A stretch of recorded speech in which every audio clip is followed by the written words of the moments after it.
Godwin John ministries வழங்கும் தினம் ஒரு சத்திய வார்த்தை. இந்த ஆடியோ நிகழ்ச்சிக்கு உங்களை அன்புடன் வரவேற்கிறோம்.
பிரியமானவர்களே, நம்முடைய ஆண்டவரும் உலக இரட்சகருமாகிய இயேசு கிறிஸ்துவின் தெய்வீக நாமத்தினாலே உங்களை வாழ்த்துகிறோம், வரவேற்கிறோம். நீங்கள் ஆசீர்வதிக்கப்பட்டவர்கள். தினம் ஒரு சத்திய வார்த்தை.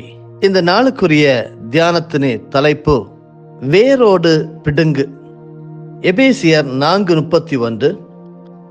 சகலவிதமான கசப்பும் மற்ற எந்த துர்க்குணமும் உங்களை விட்டு நீங்க கடவது. இன்றைக்கு தியானிக்கும்படியாக தேவன் நமக்கு தந்திருக்கக்கூடிய முதலாவது தியான பகுதி ரூத்தின் சரித்திரம் 1ஆவது அதிகாரம் வசனங்கள் 3 முதல் 5 முடிய மற்றும் 20-21 வசனங்கள். நகோமியின் புருஷனாகிய எலிமெலேக்கு இறந்து போனான். அவளும் அவளுடைய 2 குமாரரும் மாத்திரம் இருந்தார்கள்.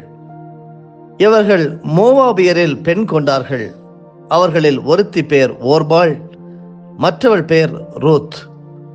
அங்கே ஏறக்குறைய 10 வருஷம் வாசம் பண்ணினார்கள்.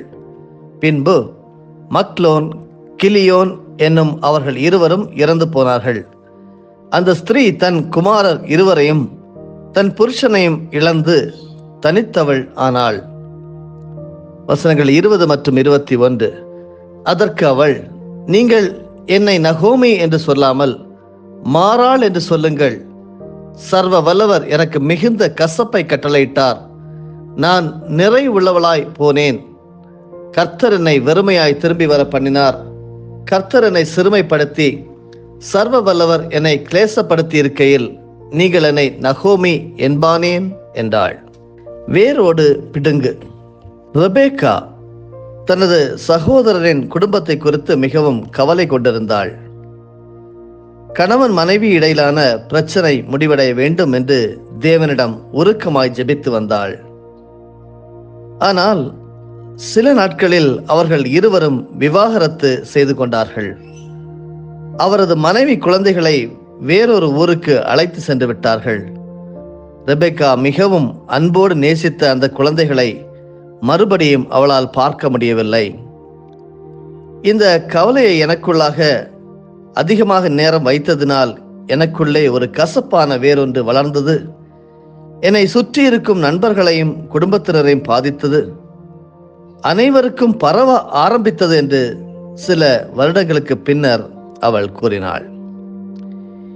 இதேபோல் வேதாகமத்தில் ரூத்தின் சரித்திரத்திலே நகோமி என்னும் பெண்ணின் இருதயமும் துக்கத்தினால் பரவக்கூடிய கசப்பாக மாறியது என்று பார்க்கிறோம். தூர தேசத்தில் தன் கணவனை இழந்து 10 வருடங்கள் கழித்து தன் 2 மகன்களையும் இழந்தாள். தன் 2 மருமகளாகிய ரூத் மற்றும் ஓர்பாலுடன் ஆதரவற்றவளாய் கைவிடப்பட்டாள் என்று இன்று நாம் வாசிக்க கேட்ட ரூத்தின் சரித்திரம் 1வது அதிகாரம் வசனங்கள் 3 முதல் 5 வரை குறிக்கப்பட்டுள்ளது. நகோமி தன் மருமகளுடன் தனது தேசத்திற்கு திரும்ப செல்லும் போது அவளுடைய தேச மக்கள் அனைவரும் மிகவும் ஆவலோடு காத்து கொண்டிருந்தார்கள். ஆனால் அவளோ அவர்கள் அனைவரிடம், நீங்கள் என்னை நகோமி என்று சொல்லாமல் மாறாள் என்று சொல்லுங்கள், சர்வ வல்லவர் எனக்கு மிகுந்த கசப்பை கட்டளையிட்டார் என்று துக்கத்தோடு சொன்னதாக ரூத் 1:20 படிக்கிறோம். அருமையானவர்களே, உலகத்தில் அனைவருக்கும் துக்கங்களும் ஏமாற்றங்களும் உண்டு.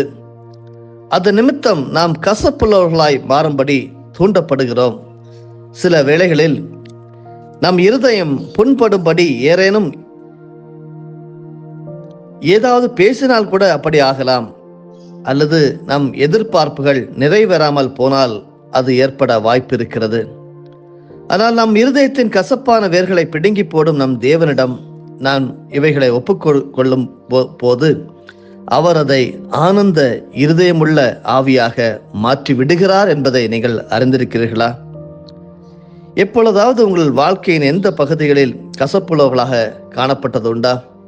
அது எந்த பகுதி என்று நீங்கள் தியானிக்கும்படியாக அழைக்கிறேன். கசப்புள்ளதாய் வளருகிற எந்த காரியத்தில் தேவனுடைய அன்பு தேவைப்படுகிறது என்கிறதை நீங்கள் கண்டுகொள்ள வேண்டும். அருமையானவர்களே, பழைய ஏற்பாட்டின் வேத பகுதியாகிய ஆபகுக் 3வது அதிகாரம் 18வது வசனம் சொல்லுகிறது, நான் கர்த்தருக்குள் மகிழ்ச்சியாய் இருப்பேன் என்று. ஆபகுக் 3வது அதிகாரம் 6வது வசனம் இப்படி சொல்லுகிறது, அவர் நின்று பூமியை அளந்தார், அவர் பார்த்து புற ஜாதிகளை கரைய பண்ணினார், பூர்வ பர்வதங்கள் சிதறடிக்கப்பட்டது, என்றுமுள்ள மலைகள் தாழ்ந்தது, அவருடைய நடைகள் நித்திய நடைகளாய் இருந்தது என்று. ஆபகுக் 3வது அதிகாரம் வசனங்கள் 16 முதல் 19 வரையிலும் படிக்க கேளுங்கள். துதிப்பதில் மகிழ்ச்சியை நாம் கண்டுகொள்ளலாம். எப்படி நாம் தேவனை துதிக்க வேண்டும் என்பது இந்த பகுதி கற்றுத்தருகிறது. நான் கேட்ட பொழுது என் குடல் குழம்பிற்று, அந்த சத்தத்துக்கு என் உதடுகள் துடித்தது, என் எலும்புகளில் உக்கல் உண்டாயிற்று, என் நிலையிலே நடுங்கினேன். ஆனாலும் எங்களோட எதிர்க்கும் ஜனங்கள் வரும்போது இக்கட்டு நாளிலே நான் இளைப்பாறுதல் அடைவேன். அத்திமரம் துளிர் விடாமற் போனாலும், திராட்சை செடிகளில் பழம் உண்டாகாமற் போனாலும், ஒலிவ மரத்தின் பலன் அற்று போனாலும், வயல்கள் தானியத்தை விளைவியாமற் போனாலும், கிடைகள் ஆட்டு மந்தைகள் முதலற்று போனாலும், தொழுவத்திலே மாடு இல்லாமற் போனாலும், நான் கர்த்தருக்குள் மகிழ்ச்சியா இருப்பேன். என் ரட்சிப்பின் தேவனுக்குள் களி கூறுவேன். ஆண்டவராகிய கர்த்தர் என் பலன். அவர் என் கால்களை மான் கால்களை போலாக்கி உயரமான ஸ்தலங்களில் என்னை நடக்க பண்ணுவார். இப்படி துதிப்பதில் நீங்கள் மகிழ்ச்சியை கண்டுகொள்ளலாம். இப்படிதான் பிரபல பிரிட்டன் நாட்டு எழுத்தாளரான C.S. லூயிஸ் அவர்கள் முதலில் தனது வாழ்க்கையை இயேசுவுக்கு கொடுத்த போது ஆரம்பத்தில் தேவனை துதிப்பதை அவர் எதிர்த்து கொண்டே வந்தார். உண்மையில் அவர் அதை ஒரு இடையூறு என அழைத்தார். தேவனே அதை கோரியது என்பதுதான் அவரது பிரச்சனை. ஆயினும் கூட லூயிஸ் இறுதியாக உணர்ந்தார், அது ஆராதிக்கப்படும் செயல்முறைகளில் உள்ள போது தேவன் தம்முடைய பிரசன்னத்தை தம்முடைய மக்களுக்கு அளிக்கிறார் என்று. பின்னர் தேவனோடுள்ள பரிபூர்ண அன்பினால் ஒரு கண்ணாடி பெரும் பிரகாசத்தை விட அதிகமாய் அது பிரதிபலிக்கிறது போல பிரிக்க முடியாத சந்தோஷத்தை அவருள் நாம் கண்டடைகிறோம் என்று சொல்லி C.S. லூயிஸ் அவர்கள் கண்டுகொண்டாராம். துதிப்பதிலே மகிழ்ச்சியை கண்டுகொள்ளலாம். உங்களுடைய வீட்டிலே, சபையிலே உங்களுடைய உதடுகளின் மூலமாக ஆண்டவருடைய துதியின் சத்தம் வருகிறதா? துதிக்கிறதிலே நீங்கள் மகிழ்ச்சியை கண்டுகொள்ளலாம். அருமையானவர்களே, இந்த முடிவுக்கு ஆபகுக் தீர்க்கதரிசி பல நூற்றாண்டுகளுக்கு முன்பே வந்தார். யூத மக்களை குறிவைத்த தீமைகளை பற்றி தேவனுடன் முறையிட்ட பின் அவரை துதிப்பது மகிழ்ச்சிக்கு வழிவகுக்கிறது என்பதை ஆபகுக்கும் கண்டறிந்திருக்கிறார். தேவன் என்ன செய்கிறார் என்பதில் அல்ல, ஆனால் அவர் யார் என்பதே, அதுதான் துதிப்பதிலே மகிழ்ச்சி. அருமையானவர்களே, இவ்வாறு ஒரு தேசிய அல்லது உலக அளவிலான நெருக்கடியில் கூட தேவன் இப்போதும் வல்லவராயிருக்கிறார். தீர்க்கதரிசி அன்று அறிவித்தபடியே அத்திமரம் துளிர் விடாமற் போனாலும், திராட்சை செடிகளில் பலன் உண்டாகாமற் போனாலும், ஒலிவ மரத்தின் பலன் அற்று போனாலும், வயல்கள் தானியத்தை விளைவியாமற் போனாலும், கிடையில் ஆட்டு மந்தைகள் முதலற்று போனாலும், தொழுவத்திலே மாடு இல்லாமற் போனாலும் நான் கர்த்தருக்குள் மகிழ்ச்சியாயிருப்பேன். என் ரட்சிப்பின் தேவனுக்குள் கலிகூறுவன் என்று ஆபகுக் 3ஆம் அதிகாரத்திலே வசனம் 17-18 படித்தோம்.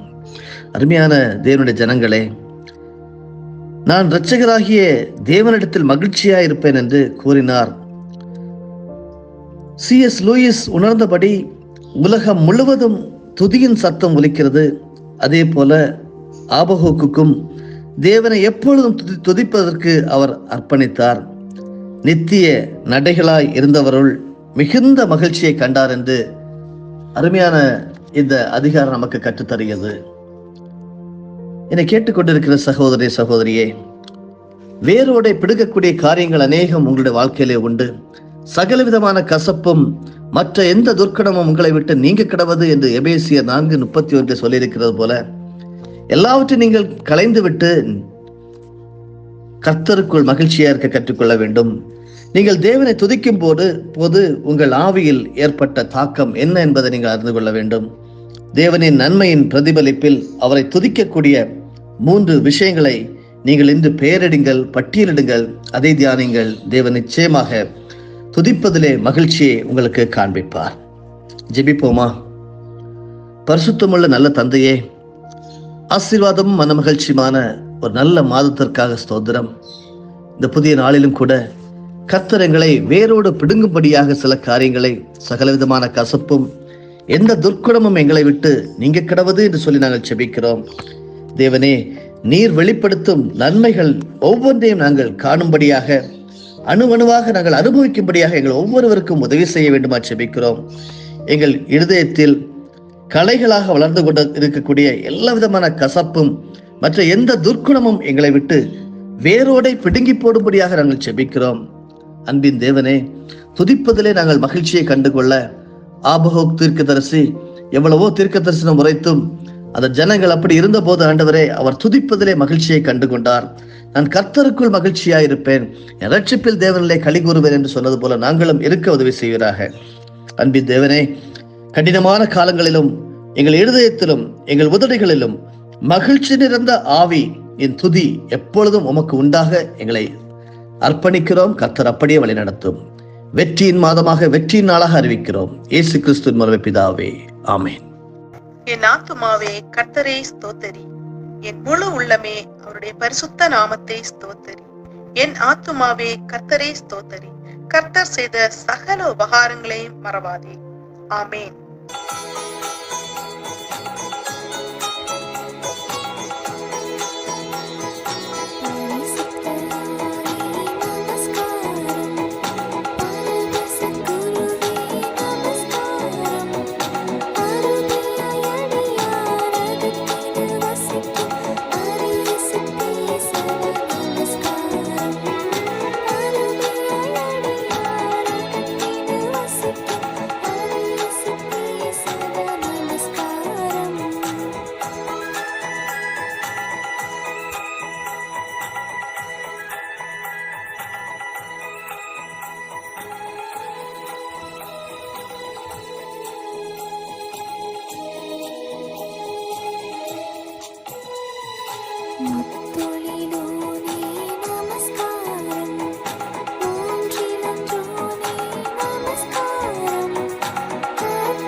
நம்முடைய ஆண்டவராகிய இயேசு கிறிஸ்துவின் மூலமாக உங்களை நாங்கள் மனமாற ஆசீர்வதிக்கிறோம்.